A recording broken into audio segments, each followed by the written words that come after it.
नमस्कार. सुटले बुवा एकदाचे केजरीवाल. जामिनावर का होईना पण कोर्टाने त्यांना काही काळ सोडलं.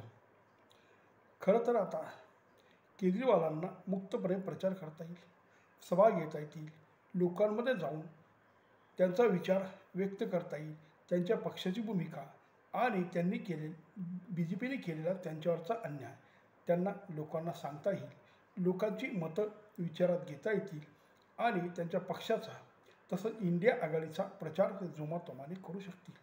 बघूया तर मित्रहो, पंजाब आणि दिल्लीमध्ये त्यांचा किती प्रभाव पडतो तो.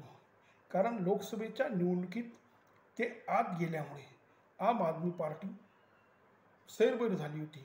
त्यांच्या नेत्यांना काही कळत नव्हतं काय करावं ते. त्यांनी सगळे आरोप करून बघितले पण त्याचा काही उपयोग होत नव्हता. पण आज केजरीवालला कोर्टाने सोडल्यामुळे केजरीवाल चांगल्या पद्धतीने प्रचार करतील आणि त्यांच्या उमेदवारांना निवडून आणण्याचा प्रयत्न करतील. तेव्हा लोकांचंही मत काय आहे तेही कळून चुकेल.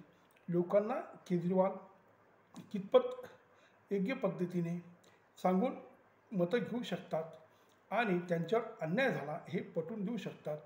तेव्हा दिल्ली आणि पंजाबचे आम आदमी पक्षाचे कार्यकर्ते हे केजरीवालच्या भूमिकेकडे बघत त्यांना मतदान करतात का आणि दिल्ली आणि पंजाबमध्ये त्यांचे उमेदवार निवडून येतात का हे बघणं मोठं औत्सुक्याचं होईल.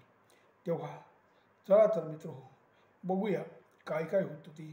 कारण त्यांच्या पक्षाचे वेगवेगळ्या नेत्यांनी खूप मोठ्या प्रमाणात केजरीवाल कशा पद्धतीने इलेक्शन चालू झाल्यावर अटक करण्यात आली आणि त्यांच्यावर कसा अन्याय केला, हा अन्याय लोकांना पटला का ते मतपेटीतून व्यक्त होतील.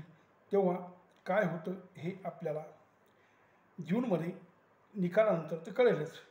तेव्हा बघूया केजरीवालला लोकांचं मत जनमत आहे आणि केजरीवालवर लोक किती प्रेम करतात, तसंच केजरीवालने जी काही कामं केली आहेत ती लोकांना कितपत पटली हे आपल्याला ह्या निवडणुकीतून कळून येईल.